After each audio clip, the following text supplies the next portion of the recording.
Hi, this is Susie Mancini. I'm the production designer on Space Force on Netflix, and you're listening to the Go Creative Show. Hey everyone, my name is Ben Consoli. I'm a director and owner of BC Media Productions, and this is the Go Creative Show, a podcast for filmmakers. So today we're talking with Susie Mancini. She's a production designer, and her latest project is Space Force, the new Steve Carell show on Netflix, which is so good. If you guys haven't seen it, you absolutely have to. But this conversation is valuable regardless of whether you've seen it or not, because we talk a lot about what production design is. How she collaborates with the cinematographers and the gaffers and all of that stuff. We also have a discussion about how building windows into your sets can be a problem for space. And that was kind of interesting. We talk about her love of North Korean architecture and how she incorporated it into the show, and her visit to SpaceX when she was researching for the show. So there's a lot packed into this episode, and Susie is so great on the air. You guys are going to absolutely love her. All right, let's jump right in to our interview with the production designer of Space Force, Susie Mancini.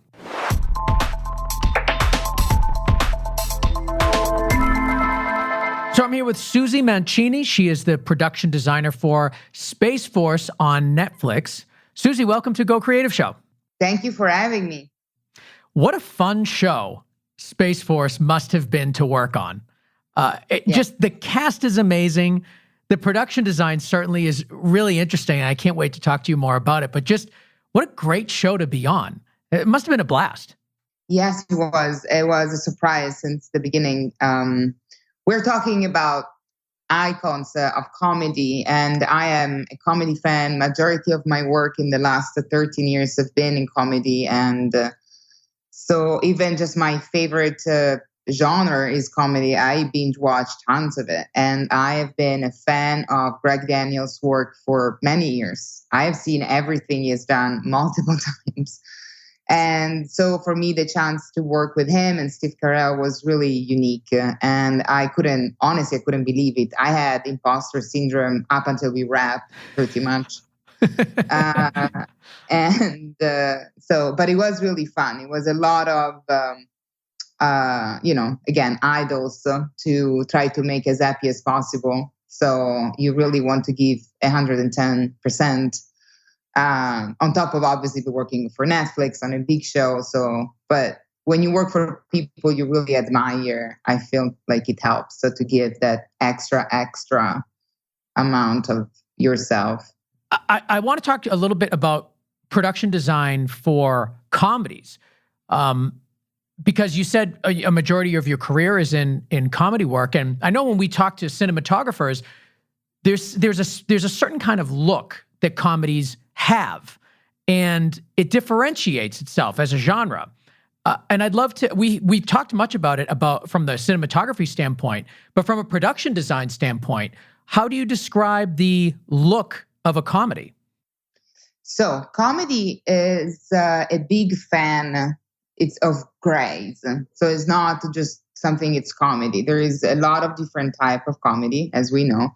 And so the world in which the comedy lands needs to kind of meet with the type of comedy you're doing. And I have worked on different types of comedy. And I started from the very, very, very low bottom of the barrel type. So you don't really have much to play with. And up to a Space Force that becomes also an eye candy, and there are higher production value. And they want also something that looks good and that it's cinematic. So in this range, you go from a stand-up to a big show. You still have to keep in mind that the most important part is the script, which, yes, this notion can be applied to many other genres, if not all of them. But for comedy, the most, because you don't really... it's all about the jokes and the delivery of the actors. So you want the audience to be immersed as much as possible so that the joke can land as well as possible. And the surroundings needs to apply to it and make sure that the jokes are going to land as best as they can and allow the actors to feel like there's nothing else that is going to distract the audience as much as the laugh that they want to get out of it. So you don't want to have like a prop that is a gag if not required in the script. Like everything needs to be mellow and create the perfect cocoon for the joke. In this specific show and the one previous to this one that I worked on, which was Dollface, two different type of comedies, but both of them, they were very visually charged because they wanted it. So Dollface, for example, has this like surreal element to it. So we wanted to create this hyper feminine LA environment with a cat lady that has the face of a cat. So there is this extra element of reality, and they needed that in the sets. So I created something that is a bit hyper realistic. And the jokes are a bit hyper too, so it kind of matches. For this show, for Space Force, it was the biggest challenge of all for me. Not again because of gods of American comedy being part of the show, but because also you had to find this balance in between the comedy and the environment in which this comedy is going to land, which is a military environment, part of this American government, in which the president is involved, and in which that is going to come out soon in the real world and is going to be talked about and is going to have an actual real location with an actual real image that is going to be known by the entire world. And we're just a few steps ahead of them in terms of showing it to a large audience. So you don't want to create a sci-fi world. You don't want to create something absurd or comic. You want to create something realistic that is just cinematic enough to create a really cool, iconic environment, but that it's still going to land in reality, and in which the comedy of somebody like Greg Daniels and Steve Carell can work well with. So there were like a lot of elements just on the creative side without going into the production side that we can start talking later eventually, but that we needed time to just land on something that created this perfect combo of realism and cinematic looks and combining them together, but always for the biggest purpose of let's make it fun.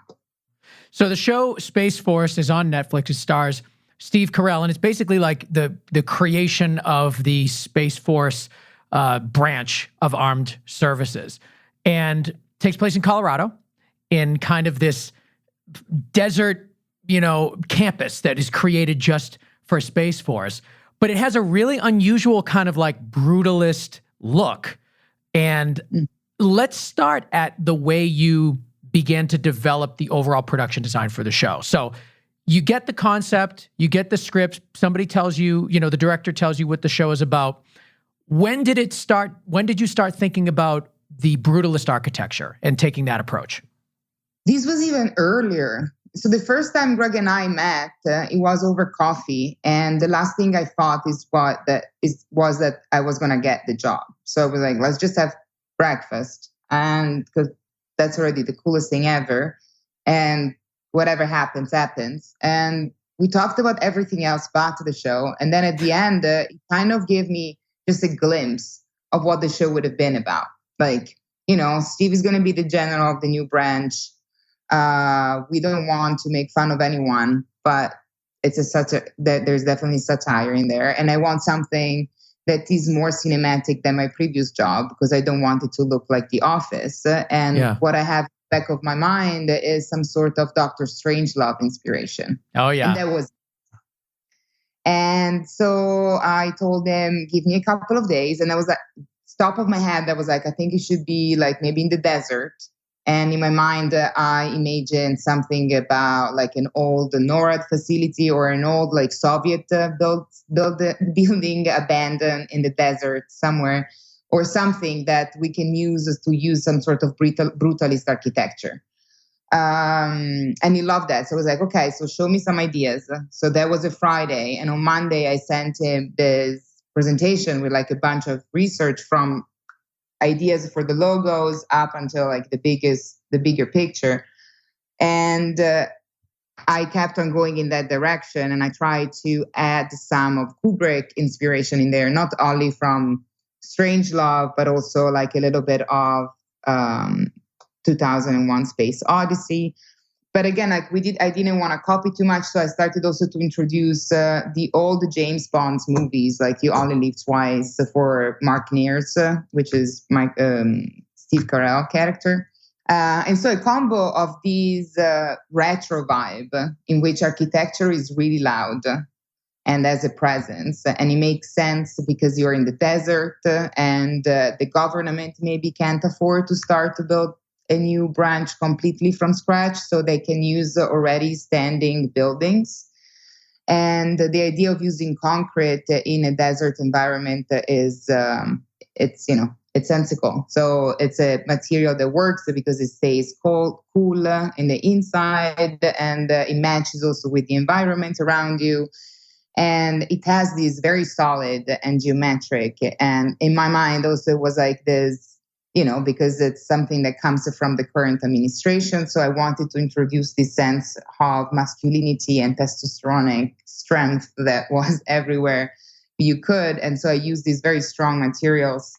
And also from the research of the military world, it was something that could be applied very well. And then on top of it, I wanted to add the realism part. So we said, okay, so if we get like an architecturally strong box, what's going to be inside of it? And so I started to use like very common office decor, something that can be from an Office Depot, from Home Depot, or anything that is not a fancy decor, but it is something that the government would buy and use to decorate their offices with just touches of design here and there, especially for Mark Neard's office, the general. We went all in with a slightly more mid-century modern design, but it was always this combo of the decoration. It was a lot of military memorabilia. All of the history of the branch comes from the Air Force, so there are a lot of elements of the Air Force in it,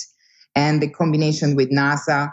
So, and everything that comes from these two words. So it's something that is, from the 50s up until nowadays. And the fact that in a box that is brutalist, there are a lot of extremely new technologies, like the large screen in the launch room and all the monitors and the graphics that surround everything that, the modern desk phones with the screen. And so the mix and match of modern technology with an older environment and a basic office decor is what we went for. Yeah, and I think you did a great job of that. Like, you're watching it and it's present day, but it doesn't, it feels like it's been that, like the building's been there for many, many years and has been updated over the decades.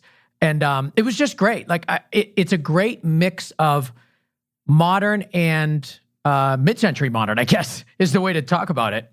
So it was kind of cool. And I thought it was an interesting choice not to go too futuristic, because this really doesn't take place in the future, but it's talking about something that's going to be happening in the future with this boots on the moon in 2024. So I just thought the approach was really, really cool. And it's interesting to hear the Dr. Strangelove comparison. It's a great reference, and I think that makes total sense. But I want to talk to you about how are you researching these things? So you say, okay, I want to have a building that appears to be like a command central for, like a government command central building, but it also has to be reflective of space exploration. How do you go about the research for something like that? So there is a ton of days and nights spent on the computer, just really, you go into rabbit holes. You just let it go until you find an image that pops an idea into your brain. And then there is a lot of libraries that I've been working from, and the ADG, my union, they have a great one, and they have a great archive with tons of old photographs and books from the Air Force, the Marine Force, the Navy. So I've used the actual military research, definitely in terms of structure and the way a base is organized, and try to find something that was visually interesting and could have become like kind of iconic for the show, and trying to merge the two. And definitely there is a ton of location scouting. So, and here comes something, it's always a team work. So I can have all the ideas in the world, but they have to apply to reality. And so that is when everyone comes together and they try to make your dream comes true. That are like Greg dreams, the producer's dreams, my dreams. And so for me, like the idea of brutalism was what Greg and I landed on after we investigated the option of going modern and using glass and using crystals and very minimalistic environment. But it wouldn't really make sense, because if you have such a modern building in a desert environment, you are going to die of heat in it, because it's going to become. So we really like the idea of using brutalism. So once we landed on that one, it was to find the perfect location. And we didn't know whether it was going to be a location that would make sense for everyone, including production. And so we could have find it and shoot the interior and exteriors in it and just maybe redo parts of it, refurnish it, repaint it, whatever. Or if it was going to be a mix, maybe we do a bit of the interiors, we build some other interiors, and we use the exteriors. And then we couldn't find anything of this sort, but we found this campus of the University of Torrance in Los Angeles and Dominguez Hills, which was great. And I fell in love with this building. Then this is the location manager found it and he showed it to me. And to me, that was it. The first moment I saw it, it was this monolithic, super brutalistic, concrete structure with different levels and facets. It was very interesting. And it's actually a theater. It was a university theater that was under construction inside. They were renovating. And in the middle of this campus, which had these amazing buildings all around it, from mid-century to modern to minimalist, it was this clash of the titans. And so then we just fell in love with it and was like, why can't this be our base for every exterior? And then we have so many different buildings that we can create a geography with and then create our own interiors to them. So if we establish that mid-century awesome building, which is actually a library of the university, if that becomes our interior science building, then we have to find like an interior that kind of matches or build it. But we know geography wise that if our characters need to walk from the headquarters to the science quarters, we can establish these direction, we can establish this world in between the two buildings, and then we create what we want for the interiors. So that is the way everything started to come together. And this building, the theater that was our headquarters, was great because it doesn't have any windows,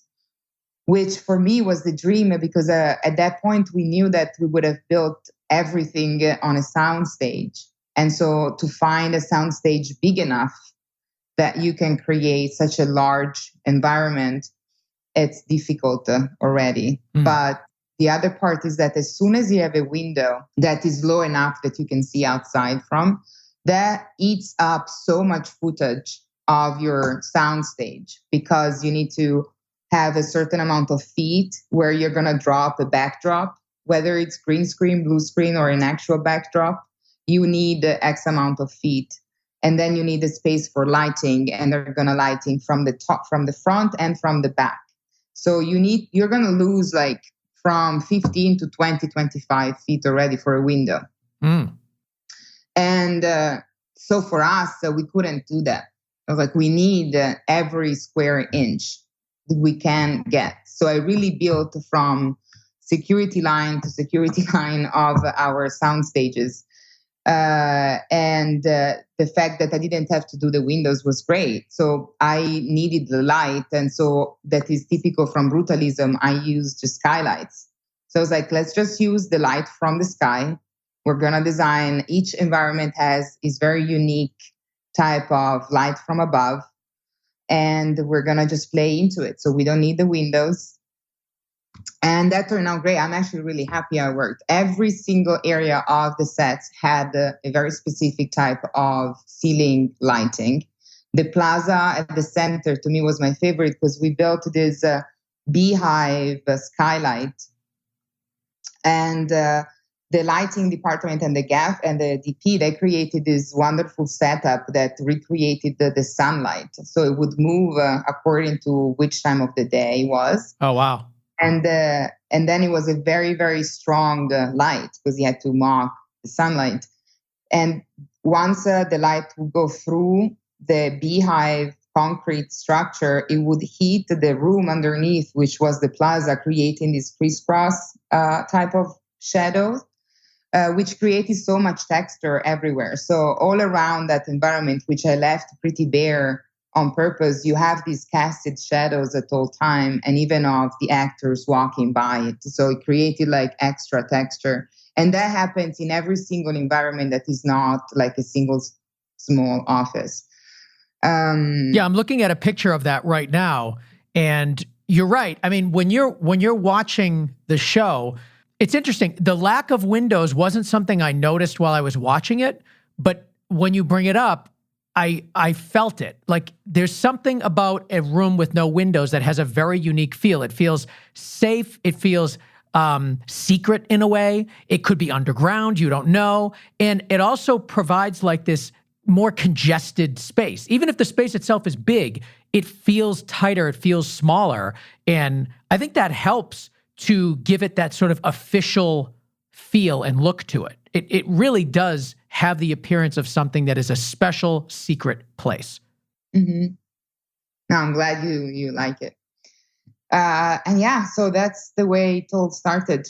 And then little by little, and then obviously we had our first director is Paul King. He's a great English director and very, very into production design. Mm. And unfortunately, he came on pretty late on the game, let's say, because we had, first of all, a very tight schedule. So by the time I was hired, like we started shooting early September, and I had access, or like mid-September, and I had access to the sound stage on like August 3rd. So I had like a little over a month to build the headquarters. Wow. Yeah. From scratch, like empty studio to fully built in a month? Yeah. Wow. So lots of people. I had this great construction team. My construction coordinator is this great guy. He worked since the Goonies. It was like the construction of the Goonies. So he had big experience on his shoulders, and he knows everyone in Hollywood pretty much. So we took people from every show possible to make it happen in time. And Paul was hired mid through this process. So by the time that Paul was on the show, we already started building some stuff, at least like the basic structure, and he was approved. But Paul really wanted to have his say because he was the pilot director. And again, like he also has honestly great taste, and he had obviously his own vision. Yeah. And so we had to change a few things. And to his credit, like at first I was really scared because it was a change in a moment in which we didn't have the luxury of time for changes. But I'm very happy with it because his touches, when I noticed them on screen, I'm happy we did them. We took the time to change a few things and listen to him. He wanted warmth. So what? And you're talking about Paul King. Director Paul King. Can you? Yeah. So what was one of the changes? So he comes in, not at the end, but maybe midway through, a little bit further than midway through. He comes in directing the pilot and now has some new suggestions. Can you give us an example of what maybe one of those things were? So he wanted warmth in an environment that up until that moment has been described always as like a military concrete world of grays and blues. He wanted reds and he wanted the warmth. Wow. And which is, it was hard at first. I was like, how am I gonna make that happen? So I always had wood paneling. And so my materials were concrete, number one, wood, number two, and iron and glass. Those were the four materials I've used 90% of throughout the headquarters. And I already had chosen a color for the stain of the wood. And then when it came in, saying they wanted something warmer. So I changed it because we didn't apply it yet. So I changed the tint of the wood, and we landed on this one, which has this red to it. So it's a very warm type of wood tint. And then he wanted touches of red. So we did like the helicopter landing with a large H that is red. We did like these pops of red through the corridors with the fire extinguishers. And we added more livelihood. Like he wanted more lived in environments, something that felt warmer. So also the lights became warmer. So we just added this tone to the show, which we haven't thought about up until then. And he also helped out in the design of Mark's office, which that was also like a bigger change. You know, as I said, we were short on time and numbers weren't really low, so we wanted to try to keep it tight. Did you change any of the lighting? Like, did you just bring in more tungsten lights or? No, the gaffer and the DP, they landed on a warmer type of tone. And yeah. If I was everywhere that is not concrete or wood paneling, I have the regular walls. Sorry, sometimes my English flips away. But the regular wall color, I landed on a tone of white, which had a lot of gray in it. Yeah. And instead, Paul wanted to land on something that has more beigey and pink in it. So it's all these subtle changes, but at the end, the result is definitely a warmer environment. I added wood paneling more into the launch room as well, which was, it had less of those. And for Mark's office, he wanted something even bigger. And going back to the window, that environment, even though I also would have loved to have a large window in his office, because of many elements that would have played against it, we had to land for no windows. And then Paul, when he came in, he really worked so that we could get a window in there because he thought it was going to make a big difference. And I'm so happy he convinced everyone to do it. And so that's why we have an office with a large window that overlooks the launch site in his office. So there is a big collaboration, especially with the pilot, the director, and especially with someone like Paul, because not every director is that much involved in the local things. Like everyone cares, obviously, but there are certain directors that maybe are more prone to talk about lenses or lighting or actor performances. And Paul is very much into everything, obviously, but he also had a lot to say in terms of what the world looks like. And I am glad we did it because I'm very happy with the result. We've got a question from Twitter. Jaden Marvel wants to know, what was the biggest set constructed for the series? The headquarters. Definitely. Everything that you see from when they land the helicopter, we have the exterior shot of the theater of the university campus. That's our exterior.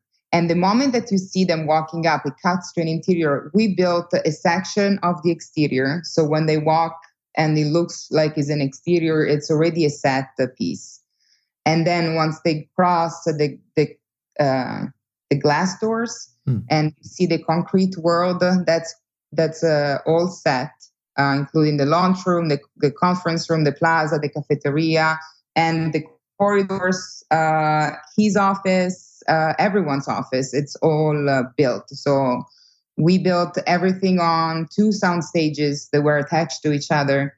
And we created a second floor somewhere else. And I had to build like a little extra section so they could have enough space to cut from set to set. Yeah. But yeah, I think pretty much, I'm going to say 90% of the interiors of the show is built. Whether it's reconstructing on some sort of empty location or is built on a soundstage, we built almost every single interior, even like the gas station at the beginning of the show when wow, he's the guy that's built. The store that is Burberry, where he buys the tie, that was built. I'm just thinking at top of my head, we had so many. Yeah. So it's definitely heavy on construction.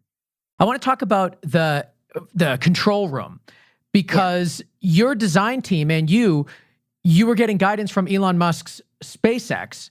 And I wanted to know, what was that collaboration like? And what did you learn from your experience with them? Yes, it was great. I couldn't talk with Elon, unfortunately. I wish I could have. But we had the chance to go, thanks to Greg Daniels and Howard Fine and their connections, we had access to the inside of SpaceX, and we could go and do a guided tour. So it was really fantastic. Honestly, I was completely ignorant about it, if not about the fact that they build something that goes to space and Teslas. That's all I knew. Yeah. And then I walked in there and I found out so much about this company that I had zero clue about. And it's very interesting. First of all, obviously, like for us, it was always something to look at with these knowledge that SpaceX is a privately owned company. And Space Force, it's a government branch. So to keep that in the back of your head at all time. But when it comes to... Well, how does that affect the design?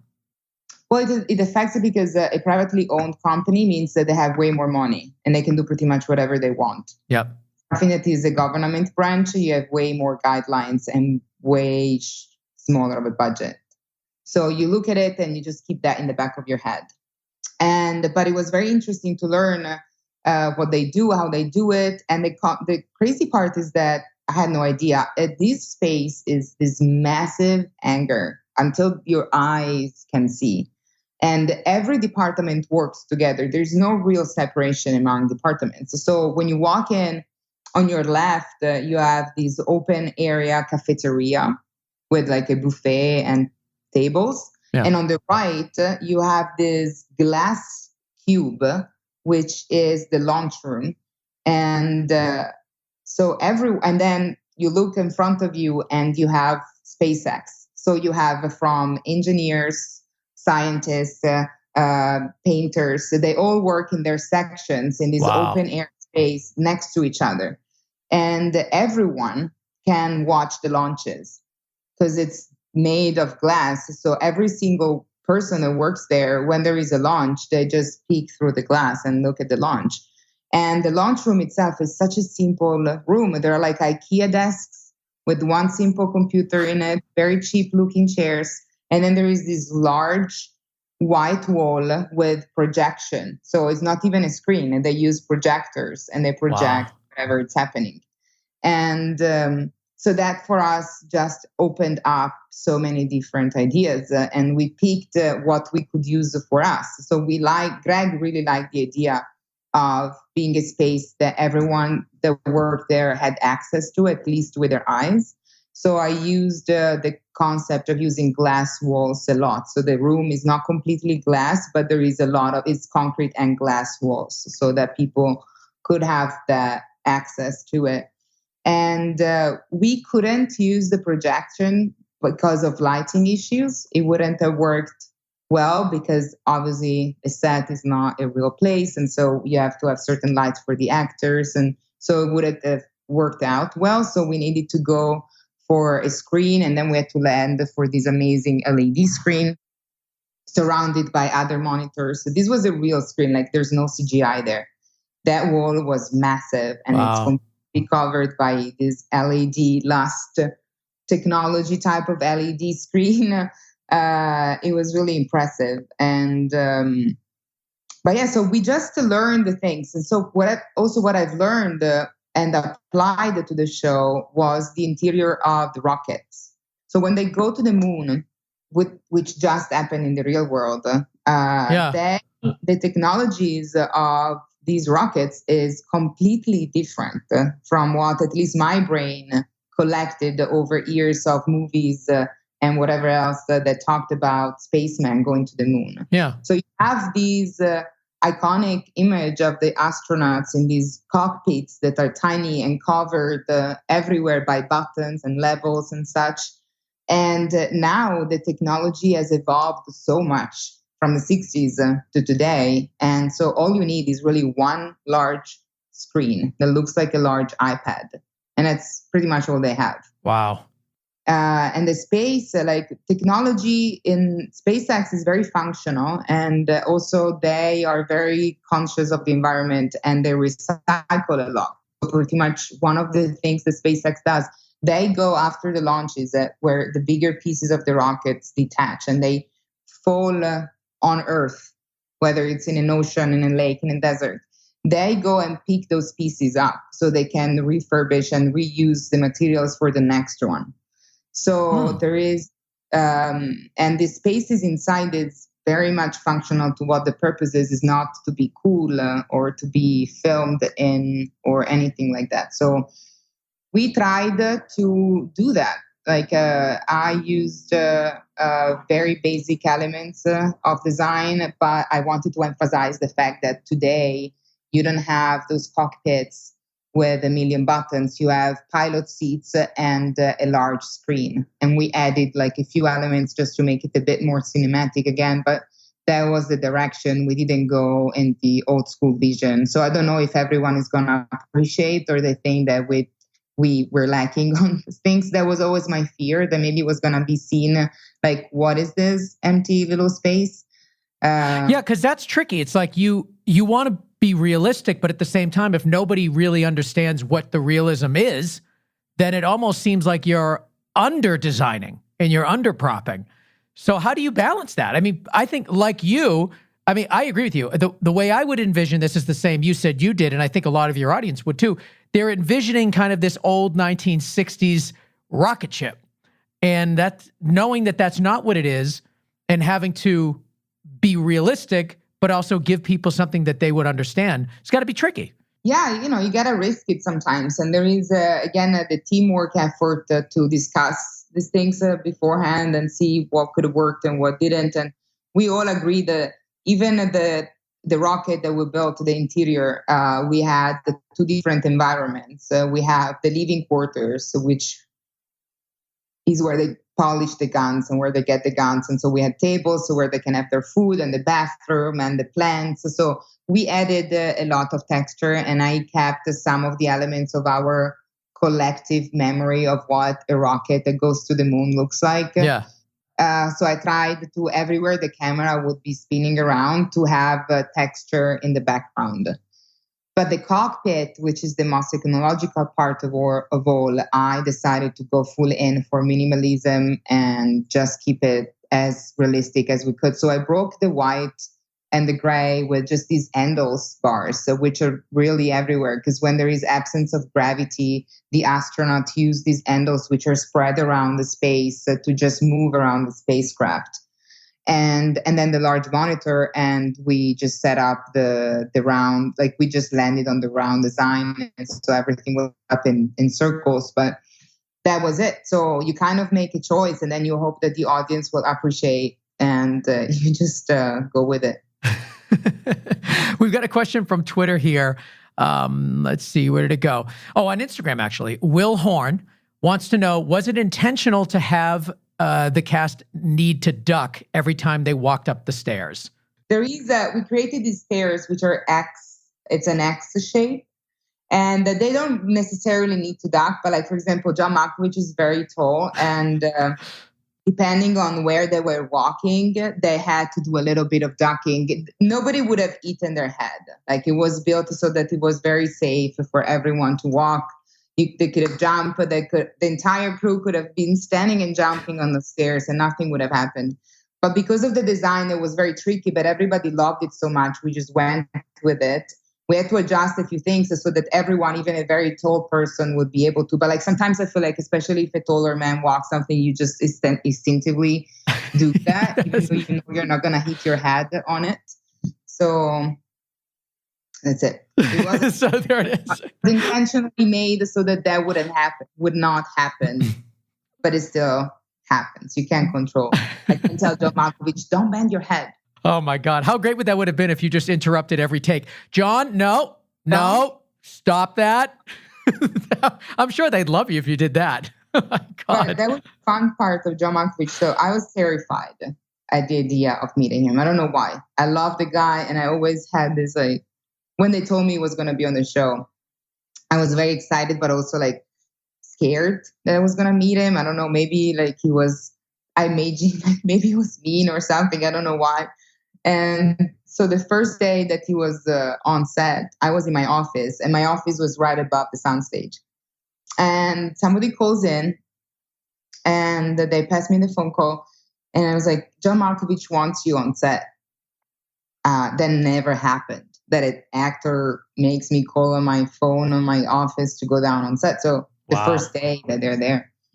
So I was like, is everything okay? I don't know. He just has been asking for you. You should come down, please. Like, all right. So I go down.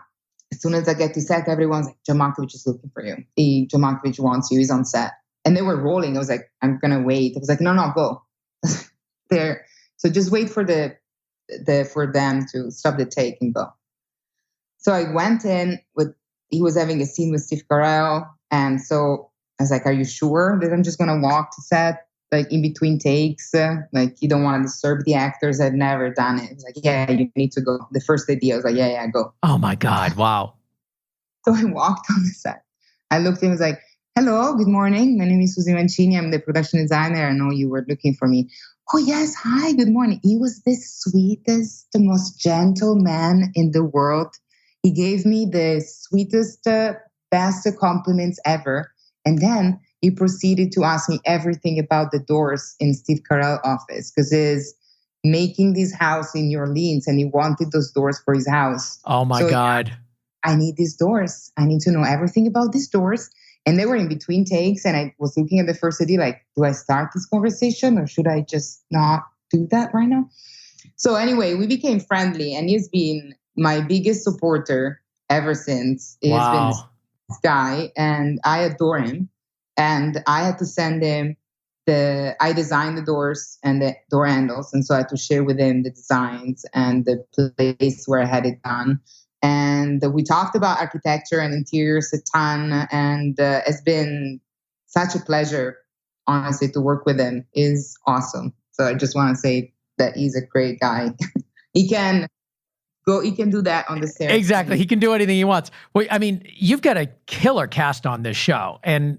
But there's something about John Malkovich. Like, there's like a mythology about him. It's so weird. It's like, I think there's this character of John Malkovich that lives outside of his projects that people just hear the name and it has some gravitas to it.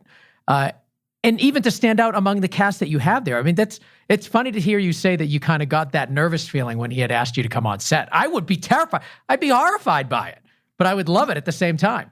I was like, there's something really wrong. I offended him. He saw something he doesn't like. So I'm also the person that is negative. So I always my brain goes straight to the worst case scenario. Really? And so I was there prepped to, like, he wants to fire me because he hates what I've done. I don't know. Like, that was my feeling. My heart was pumping. And I was like, I love these doors. Dustin Scratches on Instagram wanted to know what your inspiration was. We kind of talked about that earlier in the show. So I don't think we need to cover it again, but I do appreciate your question, Dust and Scratches on Instagram. So we talked about, you got the chance to go to SpaceX, which must have been awesome, and sounds like it was. Did you get to see any other locations that you were drawing inspiration from? I went to see like the military base in San Diego, but it was a very limited access scenario. I couldn't really go much anywhere. So what I looked like just looked like a large office space. So I wasn't that engaged, but also I had bad luck with the timing. They were having something happening. It wasn't clear. So I just couldn't have access to pretty much anywhere. So what I saw was like an office looking space. So got it. Thank you. Yeah. So no guided tours through the Pentagon or anything like that. Oh, no, we really wanted to and we couldn't. So even the Pentagon, fortunately, there is enough online and in archives to get an idea of what it looks like. So we built the Pentagon, the interior, the chief of staff room and the corridors around it. And we, like, the corridor is actually like a copy and paste of what they would look like. I used as much as I could the same amount of wood paneling and the same color wood paneling and the lighting, the fixtures on the ceiling. The room itself, the chief of staff room, gold room, that's like completely created off of creativity from different things. But we go back to Dr. Strangelove, which is one of our main source of inspiration.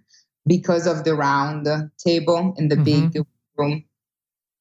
So we used that little homage to Kubrick. I didn't want to go too much on his face or do the thing that, that's exactly like that movie. But we wanted to, again, do little winks in there for that. And so we used a round table, which was also very functional for camera, because you can separate it into pieces and camera could have access in it. So it was easier to shoot the actors from the inside of the table.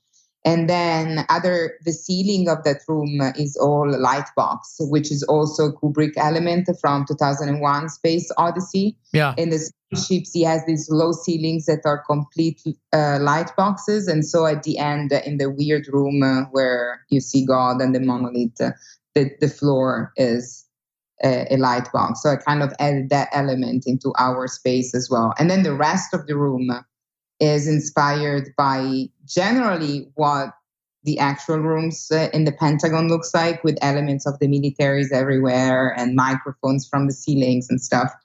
The type of art that would be hanging in that room in the Pentagon. But a lot of the details are from North Korea. So that was my personal little joke in it, that the core of the American military was designed off of a North Korea government building or government meeting room. So, for example, the color of the carpet is this electric blue, which the blue is used very often in American government buildings, but not electric blue. That's very much North Korean. So I added that part. And the columns, I added these weird, completely useless in terms of structure columns, which are also typical of the North Korea architecture.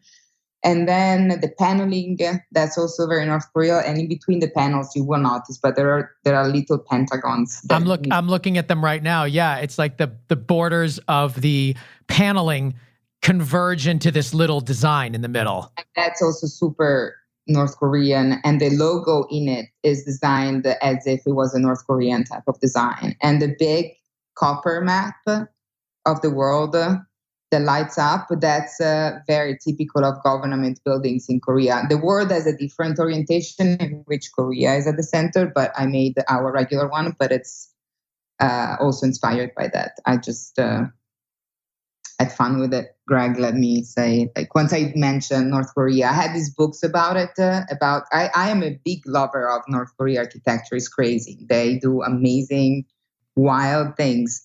And so I showed it to him. I was like, I have this idea. Maybe. He was like, yeah, go all in. I was like, okay, got it. Wow. Where did your love of the North Korean architecture come from? I guess, how did you even get exposed to it? I think it was off of Pinterest years ago. I was working for Funny or Die, and I designed the interior of their offices here in Hollywood. And I started to get into that because they use a lot of color and a lot of patterns, but it's still very neat and kind of plain, but with this pop of unexpected designs that really grabbed my attention. So I started to collect images off of the internet, just of whatever I could find on the topic. And then I found a couple of books, because there isn't much, obviously. Yeah. But what I could find, I bought. So I had these books laying around. And when I work, I bring all of my books with me in my office, and I create my little personal library for inspo at all time. And that was just there. And I started going through it when I was designing this. And I was like, I think this will look dope in there, I guess. The big guys liked it. And so I went for it. In our last few minutes, I want to talk about how you collaborate with the departments, because all of this is great. I mean, you can go wild. You can make the most interesting set possible. You can, construct anything to your heart's desire, but it has to be able to collaborate with camera department and your grip and electric, wardrobe, all of those things. So can you talk to me a little bit about how you collaborate with each of these departments to ultimately get to the result that we see on screen? Yes, this is a great part of the job. Thank you for asking, because I say it every time I can. This is a teamwork, a big team, tons of people, everyone with an opinion, everyone with their needs and their budgets. So that's probably one of the most demanding part of the job for everyone, not just the production designer, is to make sure that the work you do works well for everyone else. And it allows everyone else to do their job as best as they can. And since the first steps, it's, I bring my creativity on the table, but it's always hand in hand with the budget, with the production being on board. Like I don't even want to start talking creative too much with a showrunner or a director if I haven't had the okay first from the producer. Because once you put an idea in someone's head and they like it, and then you cannot achieve it because it would cost you much, then you are in trouble. Yep. So since the first steps, I hold back my creativity and I try to make it possible even before I start talking about it, because then again, it becomes even more complicated. And then once you agree on a look, then first is the DP. Like, do you like this look? Like, if it fits the story, will it work for your camera? And then there is a lot of feedback there. Like, yes, but maybe like for me, it would be great if I am thinking of these camera movements. So maybe I need this much space here. So you design all together to create the best environment. And then lightings come in. I was like, if we want, like in this case, lighting is such a major element of design. So every time I was designing a skylight, I was working with the gaffer and the DP to make sure that they had enough space in the soundstage to add the lighting they needed so that we could use the skylights and have the effect we wanted. But I couldn't just design it, because if I designed something and then they didn't have the space they needed to make it happen, then I just spent a ton of money that doesn't make any sense, because nobody's going to see it or they're not going to function well. So, and the costumes, our offices, Kathleen and mine office were back to back. So there was a lot of communication in terms of graphics. Every time that we had a new costume, we created graphics. And so there was this constant, very organic collaboration. And also once I established the world, they knew what colors and materials I was using. And so they started doing their job in terms of what type of color for the uniforms, so that you're going to pop against the concrete and it's going to work well. So again, it's always hand in hand with every department. And I have to always thank and talk for a minute at least about my incredible team, because it's not just me with the other department, it's me and my department, which is composed by a lot of other departments itself, and a lot of great people that work restlessly to make my design happen. And I will always be forever grateful to every single one of them, from my office team to my construction team. Everyone worked so hard. And a shout out always to my set decorator, Rachel Ferrara, because she's a genius and she's great and she's extremely fun and pleasant to work with. And she has the best team. Her set dressers are incredible. Everyone really was great. But, you always have maybe your favorite. And she's also a friend. And it's a big collaboration with the set decoration part as well, because you design the box, but then you have to fill the box. Yeah. So you work a lot together, and to have someone that just gets it and knows what you need and help you achieve the look you had in your head, it's really important. So again, thank to everyone in the art department, and special one to my set decorator. I want to talk just for a moment about your relationship with Gary Warshar, your art director, because I think a lot of people don't necessarily understand the difference between what a production designer is responsible for and what an art director is responsible for. And I'd love to talk about the distinction between the two and how you work together. So the art director is fundamental. It's another one of those big roles in my department. And let's say that if I get these ideas and then I work with my set designers to create all the drawings for the construction team, the art director is the link in between the office work of designing the sets and the construction team on the soundstage. And it coordinates the work. So it makes sure that every step is done in time, in budget. So it takes care most of all of the schedule and the money. So it makes sure that every dime that is spent on the set is spent correctly, and that is going to be delivered in the time frame that we are decided about, and that we use the materials that I selected, and everyone is doing their job. So he directs the art department. So I oversee the entire department, but then he helps making sure that every single person involved in the process is doing what they're supposed to be doing. So when someone is dragging their feet, he's the one that goes there and cracks the whip. It's nice to have a bulldog like that on your side. Well, Gary is a very sweet man. You don't need to be a bulldog, but you need to know who does what and when it's to be done. And so you're always there for every meeting.